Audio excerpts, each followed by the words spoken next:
성령과 예정이라는 제목을 가지고 오늘 하나님 말씀 함께 보겠습니다.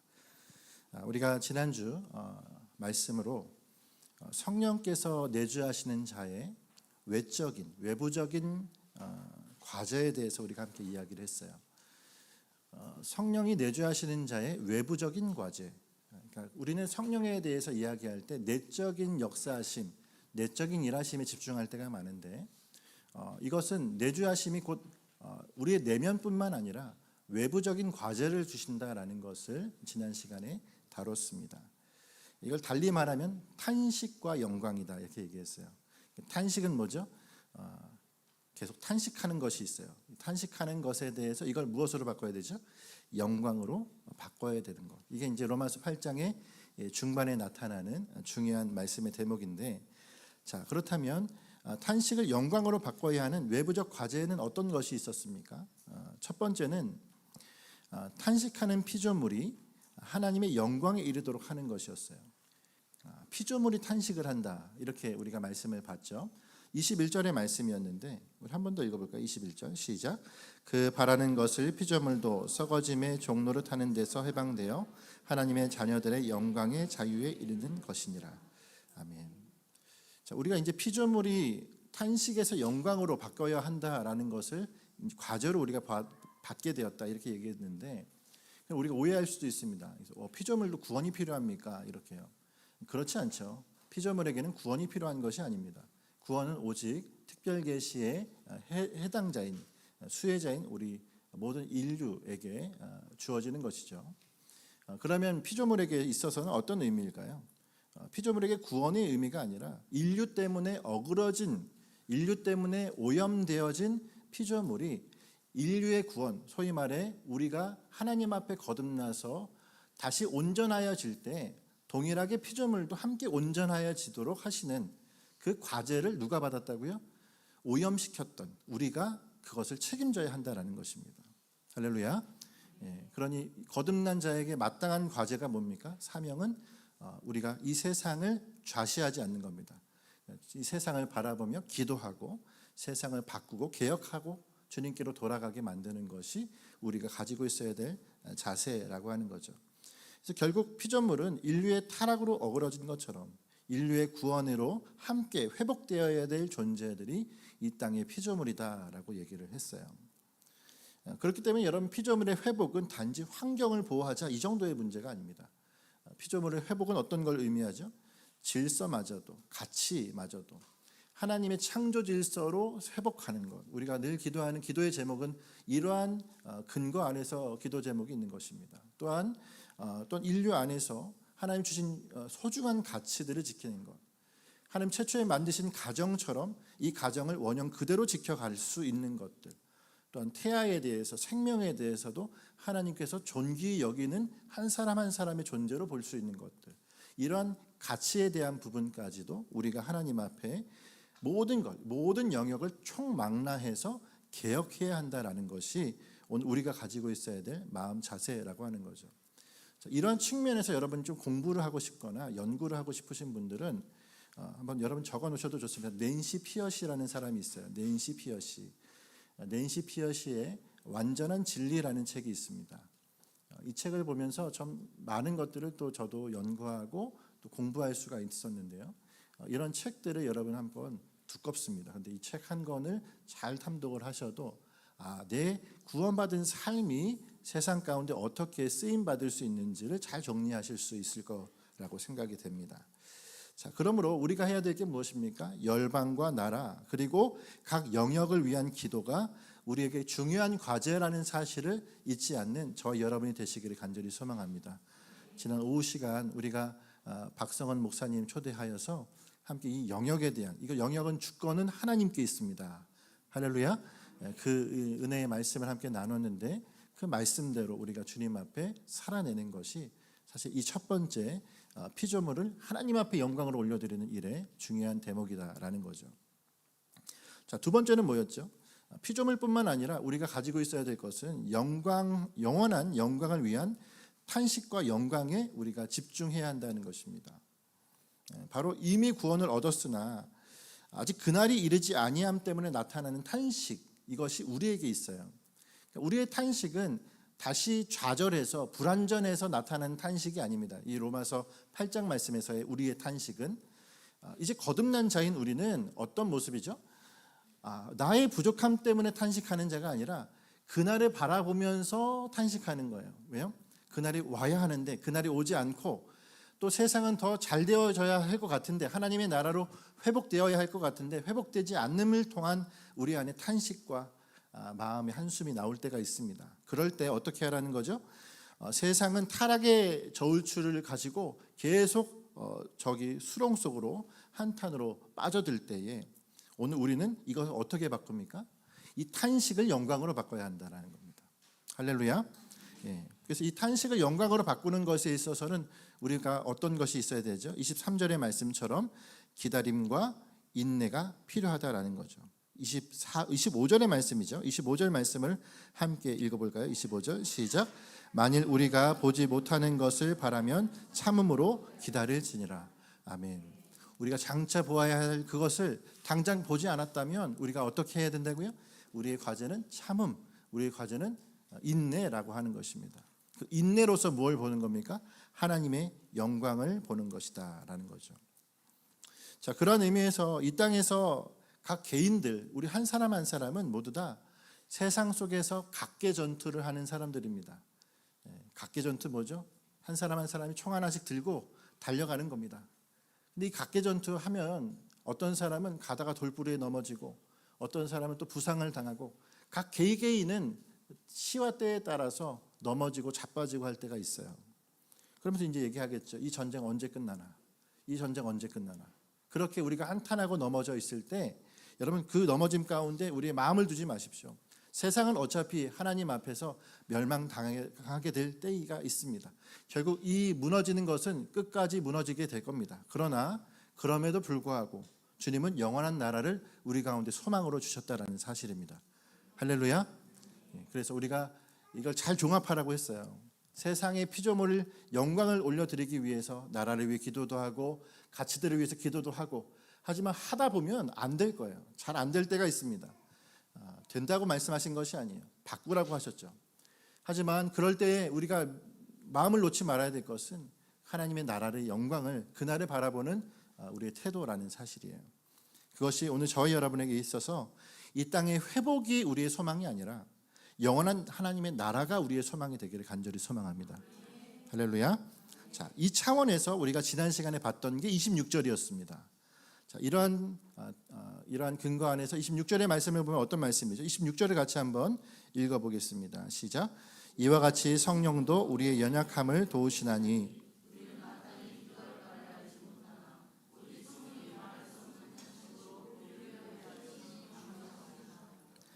아멘. 자, 우리는 이 26절의 말씀을 참 좋아하고 사랑하죠. 애초에 우리가 아는 바대로라면 이 26절의 말씀은 어떤 말씀이죠? 우리의 내면에서 일하시는 성령 하나님의 역사, 사역입니다. 그래서 나를 위해서 기도할 바를 알지 못할 때 친히 나를 위해서 간구하시는 내적인 하나님의 사역, 성령의 사역을 이야기하는 거죠. 그래서 우리가 기도하지 못하는 할 때 친히 기도하시는 성령의 사역으로 내적인 측면에서 이 일들을 행해 주십니다. 중요한 건 이 친히 간구하심은 내적인 측면만 있는 것이 아니라는 거예요. 자, 조금 전에 우리가 봤던 말씀은 뭐죠? 외적인 측면이었죠. 성령의 친히 간구하심은 내적인 것에만 국한된 것이 아니라 외적인 측면도 포함되는 것이다 라는 사실을 우리가 기억해야 한다라고 하는 것입니다. 다시 말해 피조물의 탄식을 영광으로 바꾸고 영원한 영광, 영원한 하나님의 나라를 바라보게 하시는 소망을 갖는 것, 이 모든 것도 하나님께서, 성령께서 친히 간구하심으로 우리 가운데 완성해 주신다라고 하는 거예요. 결국 여러분 우리의 애씀이, 나의 노력이 과업을 완성하는 것이 아닙니다. 자, 우리는 세상의 피조물과 또 하나님의 영원한 나라를 바라볼 때 이 과업을 향한 나의 애씀이 완성시킬 거라고 생각할 때가 있어요. 하지만 그것을 얘기하는 게 아니에요. 나의 노력과 애씀이 아니라 성령의 간구하심으로 하나님께서 완성하신다라는 거예요. 성령의 친히 간구하심으로 하나님께서 완성하신다. 여러분 이 부분을 오늘 좀 중점적으로 우리가 얘기할 건데 여러분께서 이걸 잘 이해하셔야 됩니다. 내 노력이 아니라 성령의 친히 간구하심이 완성하는 것이다 라는 이 개념입니다. 자, 그러한 측면에서 우리가 기도에 대한 재정립이 필요한데, 기도에 대한 재정립, 우리는 기도를 어떻게 응답받는다고 생각하죠? 내가 유창한 말로, 하나님 앞에 드리는 수려한 말로 기도가 응답된다 생각하실 때가 있을지 모르겠어요. 그러나 우리가 어떤 말을 해서, 내가 어떤 수려한 언어를 써서 기도를 잘했다, 사람들에게 참 칭찬받는 기도처럼 느껴질 때가 있을 겁니다. 그런다고 해서 하나님께서 그 기도를 들으셨는가? 그것이 아닙니다. 우리는 우리의 부족한 기도가 성령의 필터링을 통하여서 전달되어질 때, 그때야 비로소 진정한 기도가 된다는 사실을 기억해야 합니다. 그러니까 내 수려한 말 때문에 기도가 하나님 앞에 상달되는 게 아니라, 우리의 기도의 재정립은 성령의 친히 간구하심을 거쳐야지만 진정한 기도가 된다라는 의미예요. 자, 우리가 이제 지금 계시록의 말씀을 함께 보잖아요. 계시록을 볼 때 계시록의 말씀에 성도의 기도가 나오죠. 그 성도의 기도는 어디 있습니까? 천상의 예배 안에, 천상의 안에, 제단 안에, 금제단 속에서 그 기도를 두십니다. 그리고 그 기도를 어떻게 하죠? 천사가 가지고 성부께 올라가요. 자, 그 내용을 한번 여러분 읽어볼까요? 계시록 8장인데 8장 3절과 4절입니다.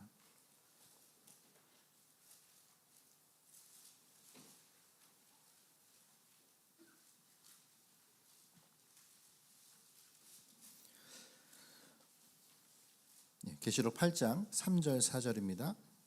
자, 읽어볼까요? 시작. 또 다른 천사가 와서 제단 곁에 서서 금 향로를 가지고 많은 향을 받았으니 이는 모든 성도의 기도와 합하여 보좌 앞 금 제단에 드리고자 함이라.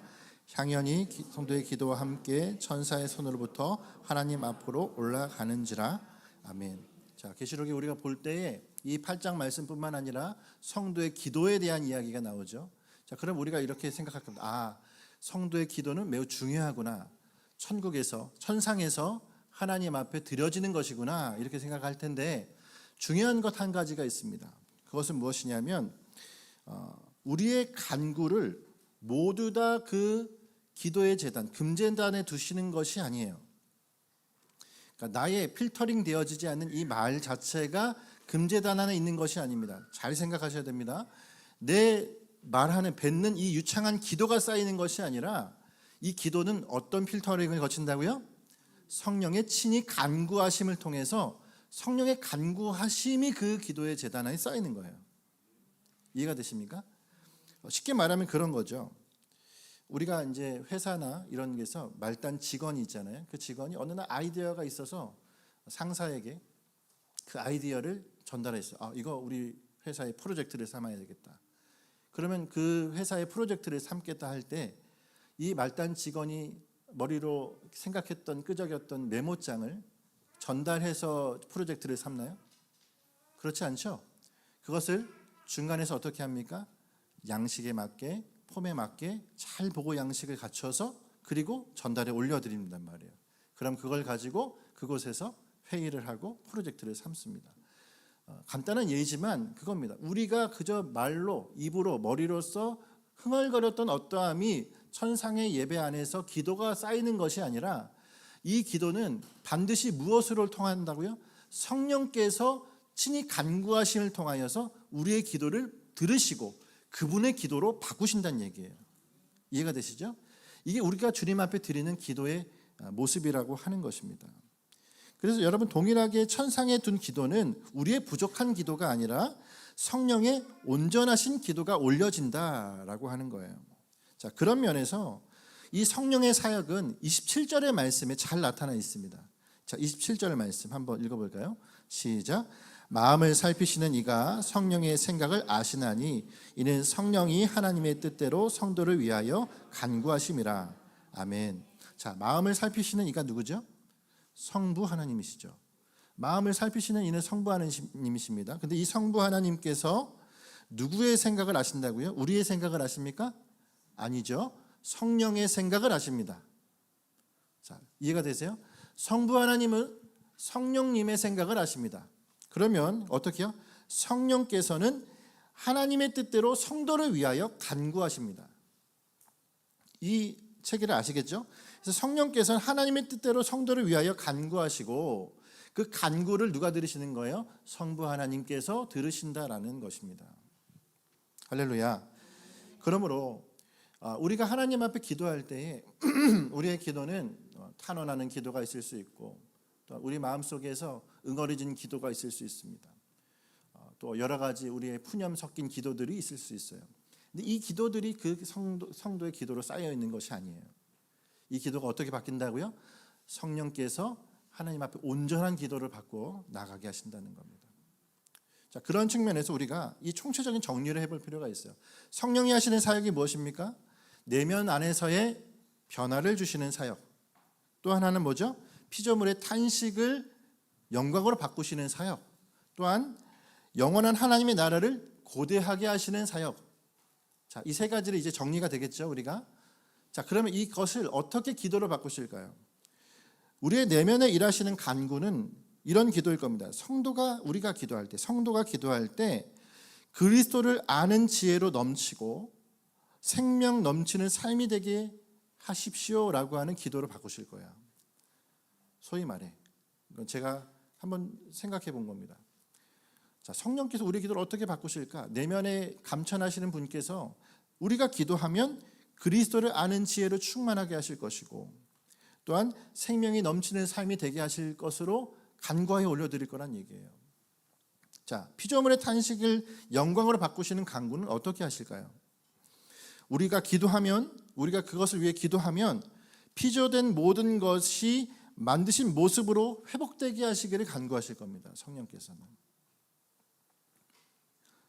자, 또한 영원한 하나님의 나라를 고대하는 간구를 어떻게 바꾸시겠습니까? 우리가 기도하면, 성도가 기도하면 하나님 나라가 소망이 되고 그 빛으로 살아가게 하실 것을 위해서 간구하실 거란 얘기예요. 할렐루야. 자, 그러므로 오늘 내 안에서 어떤 일이 일어납니까? 성령을 통하여서 내가 그리스도를 아는 지혜로 생명이 넘치는 삶으로 나가게 하시고 또한 피조물을 바라볼 때는 그 피조된 것이 모두 하나님의 영광 가운데로 바뀔 것을, 원형의 모습으로 바뀔 것을 간구하실 것이고 또한 하나님의 나라를 소망하여서 그것을 가지고 그 빛으로 살아가기를 원하는 삶으로 바꾸실 것이 성령께서 마땅히 우리를 위하여 하실 기도라는 거예요. 할렐루야. 그러면 오늘 우리가 해야 될 것은 무엇일까요? 어차피 성령께서 바꾸실 테니까 나는 그냥 대충 기도하면 될까요? 아니죠. 우리가 이 마음을 안다면 내가 지금 해야 될 것은 바로 내가 지금부터 그 기도를 하는 것입니다. 나의 기도를 바꾸는 거죠. 성숙하지 못한 기도는 어떤 기도일까요? 나에게 초점을 맞춘 이기적인 나의 마음속에 있는 것들을 분출하고 해결하기 위한 기도겠죠. 그러나 그 기도가 이제 나의 기도가 아닌 것은 내 안에 계신 성령께서 나를 위해 어떻게 간구하실지를 아는 자이기 때문입니다. 그럼 나는 어떻게 기도합니까? 그리스도의 지혜가 내 안에 충만하게 하여 주십시오. 생명으로 그 새 생명이 넘치는 삶이 되게 하여 주십시오. 이게 나의 기도가 되는 거예요. 새벽에 나와서 기도하실 때 여러분 다른 기도가 아닙니다. 주님, 내 안에 그리스도의 지혜가 충만하게 하여 주십시오. 이 기도가 되는 겁니다. 피조된 것을 위해서 기도할 때 하나님 망하게 하십시오, 흥하게 하십시오 정도가 아니에요. 주님, 저 모든 것이 하나님의 거룩한 뜻 가운데 원래의 모습대로 회복되게 하여 주십시오.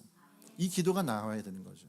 그리고 또 어떻습니까? 하나님 나라를 고대할 때 주님 못 살겠습니다 하는 그런 기도 정도가 아니라 하나님 그 나라가 오늘 나에게 빛으로 찾아오게 하여 주십시오. 이런 기도가 우리 가운데 나타나야 한다는 것입니다. 그러므로 이러한 마음을 갖기 위해서 우리 가운데 필요한 게 뭘까요? 한번 따라하겠습니다. 주님의 마음. 한 가지만 있으면 돼요. 내 안에 주님의 마음이 있으면 그러면 이 기도를 하는 거예요. 굳이 인식하지 않고 이걸 신경 쓰지 않아도 내 마음속에 주님의 마음이 있으면은 이 기도를 하는 나를 보실 겁니다. 하게 되는 나를 바라보게 되실 거예요. 그러니 우리 안에 무엇이 충만합니까? 그 복음으로 충만하셔서 그 복음이 나를 삼키시고 또한 그로 인하여서 내 안에 주님의 마음이 충만하여지고 그 주님의 감격이 충만하여지면 나는 나 자신을 성령께 내어드리고 또한 열방을 품고 또한 하나님의 나라를 품는 하나님의 기도로 나아가는 우리 모습이 되어질 줄을 믿습니다. 그런 모습이 저와 여러분의 모습이 되길 간절히 소망합니다. 아멘. 자, 한편 이제 오늘 말씀에서 우리가 좀 눈여겨보아야 될 표현이 있어요. 자, 합력하여 선을 이룬다라는 표현이 있는데, 자, 28절의 말씀을 한번 읽어보도록 하겠습니다. 28절 말씀 시작. 우리가 알거니와 하나님을 사랑하는 자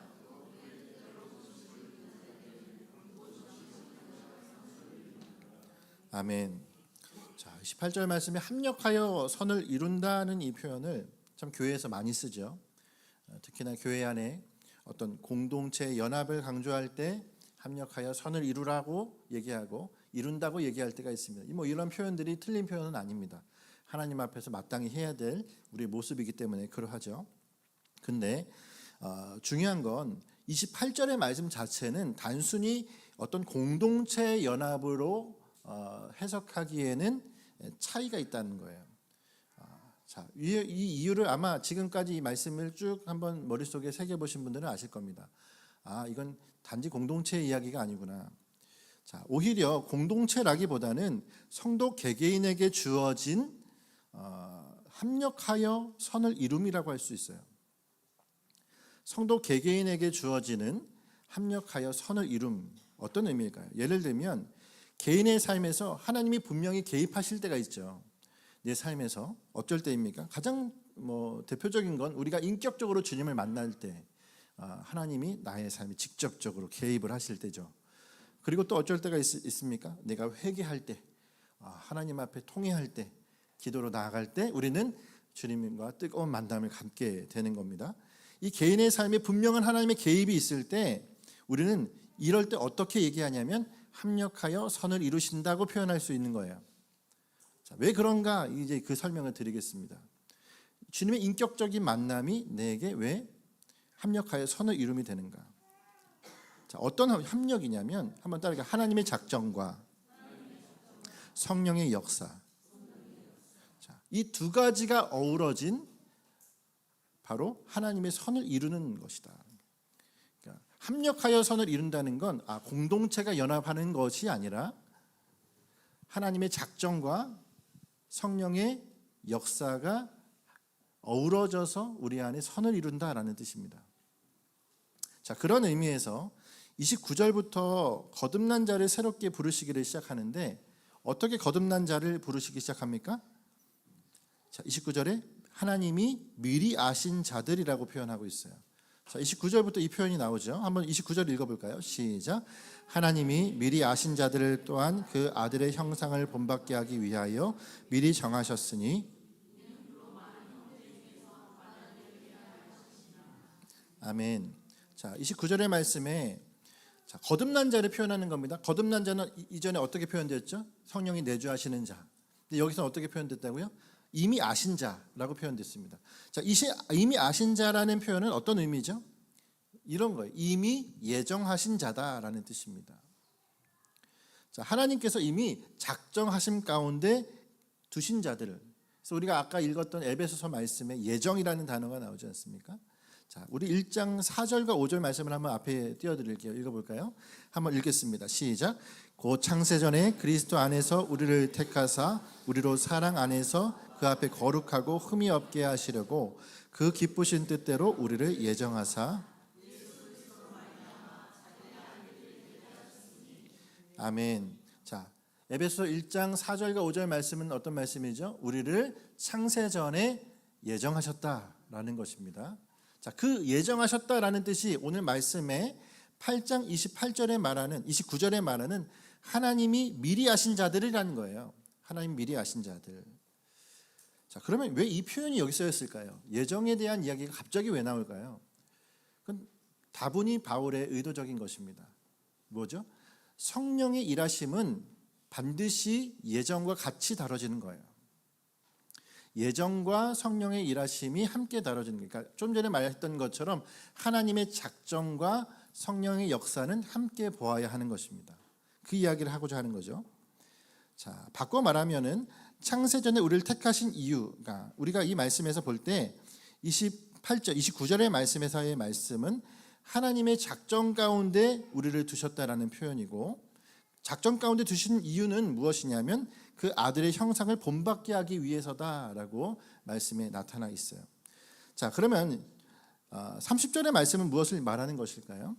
성령의 역사도 마찬가지라는 것을 의미하는 겁니다. 작정뿐만 아니라 성령의 역사. 30절 말씀을 한번 읽어보겠습니다. 시작.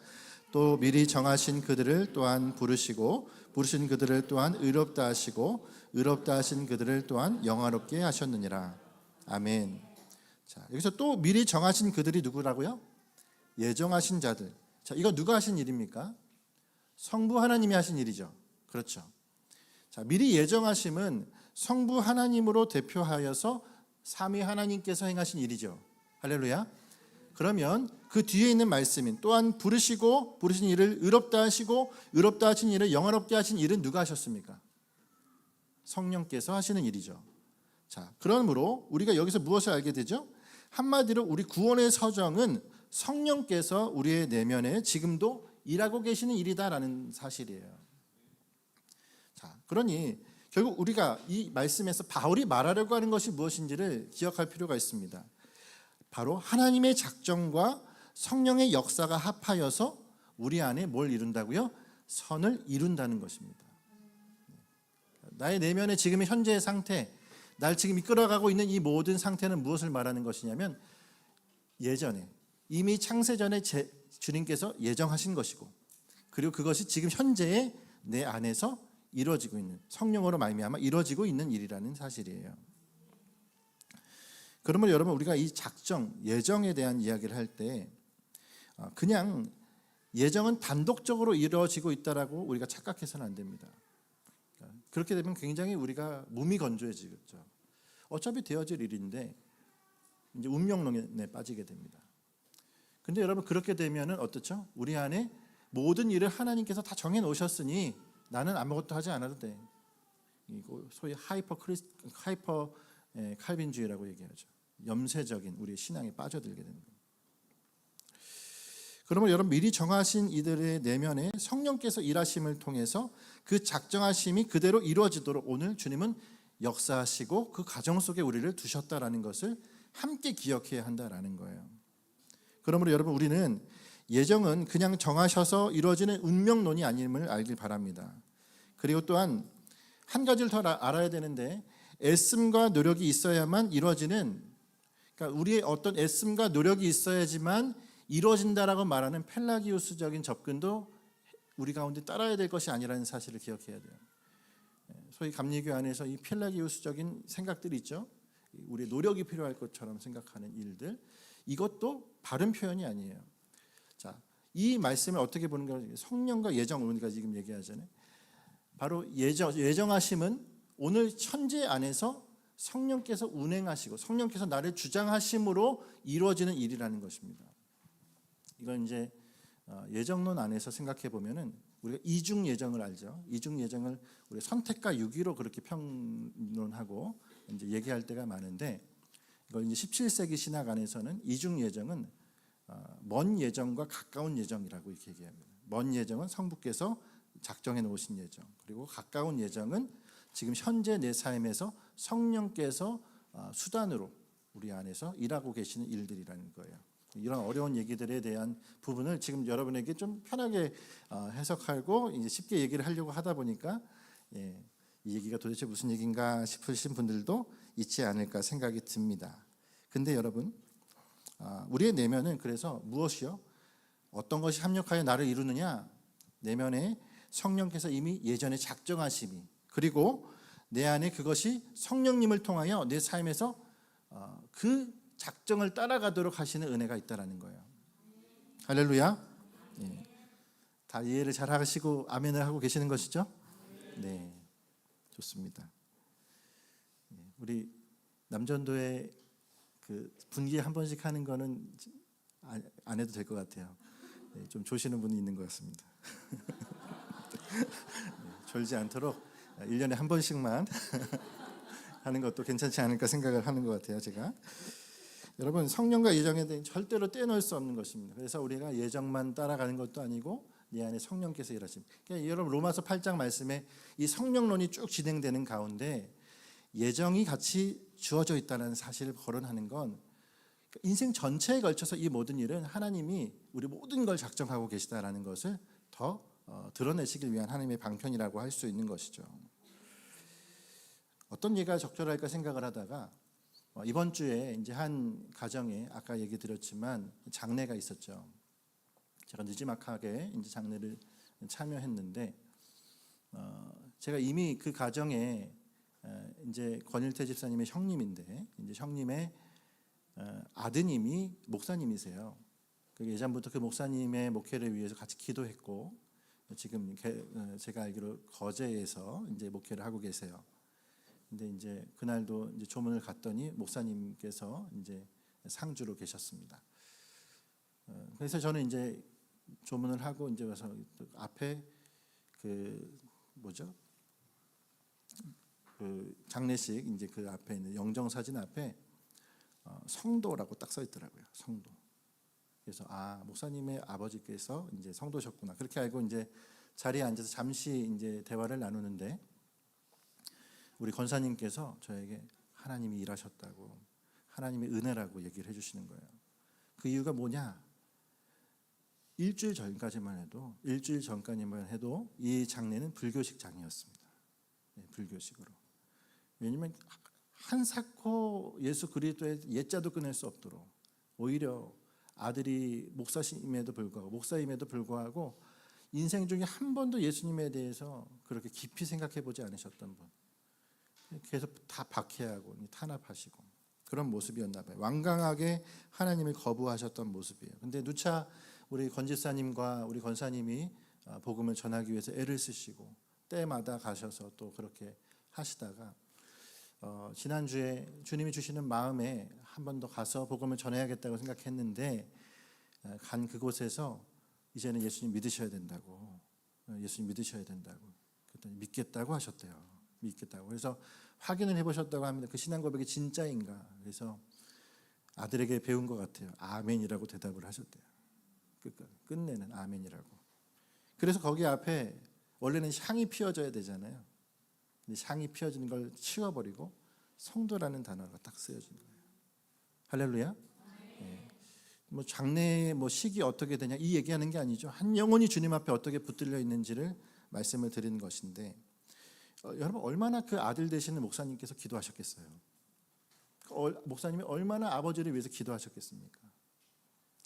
그 기도가 하나님 앞에 드려지고 있는 그 모든 것들, 그리고 우리 권사님과 집사님께서 하나님 앞에 간구하면서 애쓰며 나갔던 그 시간들. 자, 이제 이걸 가지고 여러분 한번 생각해 보세요. 하나님의 작정은 뭘까요? 하나님의 작정은 그 형님께서 마지막이지만 그때의 영원한 하나님의 사람으로 택함 받았다라는 것을 인치신 시간입니다. 할렐루야. 그러니까 영원 전엔 이미 그는 하나님의 사람이었어요. 근데 우리의 생각과 다르게 인생의 완전 막바지에서 그 주님 앞에 돌아오는 일이 있었던 거죠. 하나님의 작정입니다. 그러면 성령의 역사는 뭘까요? 성령의 역사는 그냥 방치하면 되는 겁니까? 작정을 그냥 방치하면 됩니까? 하나님이 알아서 하시겠지가 아니죠. 그 모든 것에 우리 집사님과 권사님이 노력하신 모든 시간이 성령의 사역의 시간, 아들이 기도했던 모든 시간, 애써서 기도했던 모든 시간이 성령의 일하심의 시간이에요. 우리가 얘기할 수 있는 거죠. 작정에게만 맡겨놓아서는 안 되는 거예요. 예정에게만 맡겨놓으면 안 되는 겁니다. 우리가 오늘 해야 될 건 뭐냐면 나의 기도마저도 나의 모든 삶마저도 주님 앞에 성령의 일하심의 통로가 된다는 사실을 기억하며 나가는 거죠. 그리고 여러분 기억해야 될 건 뭐예요? 거기에서는 나의 애씀과 노력이 아닌 겁니다. 펠라기우스적 생각이 아닌 거예요. 내 노력이 좀 담겨야지만 되는 것이 아니라 우리는 그저 주님께서 그 작정 가운데 하실 일들을 바라보며 애쓸 뿐이고 모든 걸 주님께 맡겨놓은 자로 오늘 내가 달려가는 것이다. 할렐루야. 이것이 오늘 우리 가운데 분명하게 세워지면 우리의 기도가 새로워질 것을 믿습니다. 우리의 신앙이 새로워진다고요. 어차피 하나님이 하실 텐데 이런 생각들이 사라질 거예요. 신앙이 깊어지면 깊어질수록 우리 가운데 이런 착오들이 있습니다. 어차피 하나님이 하실 텐데 기도 한번 하고 안 하고 내가 나가서 하고 안 하고를 떠나서 하나님이 하실 텐데 아니요. 주님이 오늘 내가 한 걸음 나가는 그 믿음의 행동을 통하여서 내가 기도하는 그 하나의 행동을 통하여서 일하실 줄을 믿습니다. 이번 주에 제가 말씀을 준비하고 또 어느 곳에서 말씀을 전하게 되는 이 사역도 저는 제 판단에 두지 않습니다. 이걸 가지고 주님, 하나님의 역사의 사역으로 만들어 가십시오. 제가 할 수 있는 하나님 앞에서의 순전한 마음입니다. 제가 말씀 한번 전해서 나라가 바뀌겠습니까? 저로서는 안 돼요. 제 애씀으로서는 뭐가 바뀌겠어요? 대통령이 어떻게 해서 바뀌겠어요?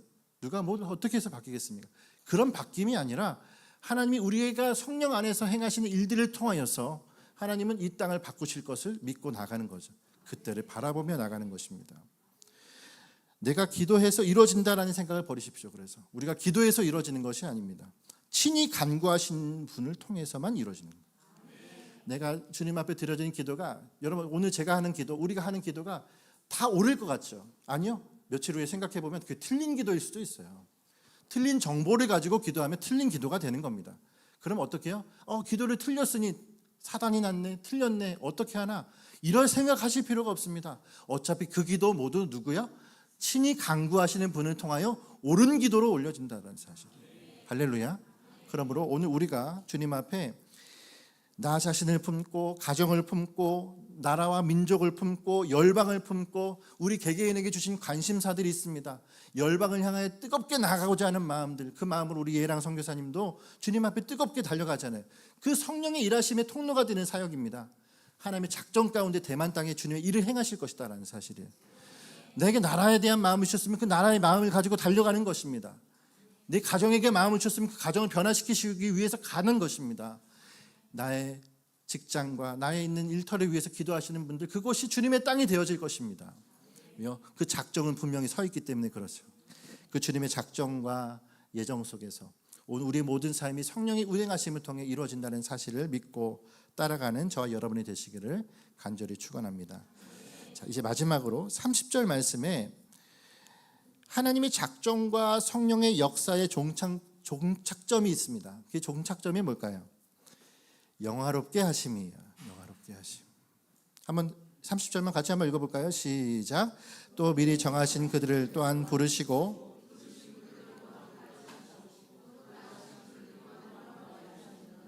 아멘. 의롭게 하시는 일, 이게 뭐예요? 작정이죠. 하나님의 작정 가운데 의롭게 됩니다. 성령의 일하심을 통해서 의롭게 되고 영화롭게 되어집니다. 자, 그러면 이 영화로움이 뭘까요? 영화로움, 우리를 영화롭게 하신 그 모습이 어떤 모습일까요? 전 두 가지가 생각되더라고요. 하나는 한번 따라하게, 보시기에 심히 좋았더라. 아니겠습니까? 여러분 맞죠? 우리의 영화로운 모습은 무엇일까? 주님 우리를 만드시고 그때 그때 말씀하셨던 것처럼 심히 좋다, 보시기에 심히 좋았더라 하신 그 고백처럼 되어지는 것이 우리가 영화롭게 되어진 모습입니다. 근데 이것뿐만 아니라 또 하나가 있어요. 그건 뭘까요? 오늘 말씀에 흐르고 있는 것처럼 아들의 형상을 본받는 모습입니다. 아들의 형상을 본받는 모습. 아담은 아들의 형상을 본받다라고 얘기할 수 없죠. 근데 우리는 누구를 본받습니까? 예수 그리스도를 쫓아서 그분을 따라 살아감으로 그분을 본받는 자가 되는 것이죠. 그러므로 그 주님께서 우리를 보시며 심히 좋았더라고 말씀하실 만한 삶, 예수 그리스도를 닮은 모습, 본받는 자의 모습으로 살아가는 삶, 이것이 오늘 우리가 살아갈 모습이다라는 거죠. 그러므로 여러분 오늘 이것이 여러분과 저의 삶의 좌우명이 되었으면 좋겠습니다. 다시 한번 따라할게요. 주님 보시기에 심히 좋았다 하시는 삶. 주님이 보시기에 심히 좋았다라고 말씀하시는 삶. 또 하나는 한번 따라할게요. 아들 예수 그리스도를 닮는 삶. 이 두 가지를 기억하세요. 주님이 나의 삶에 어떻게 하면 주님의 마음을 시원케 할 수 있을까? 어떻게 하면 주님의 마음에 흡족하게 할 수 있을까? 이것이 나의 마음이 되고, 어떻게 하면 그리스도를 본받아 살아갈 수 있을까? 그분의 형상을 닮을 수 있을까? 이것이 우리의 삶이 되어져야 한다는 사실입니다.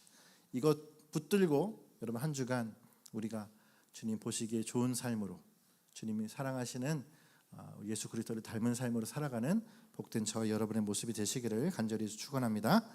기도하겠습니다. 우리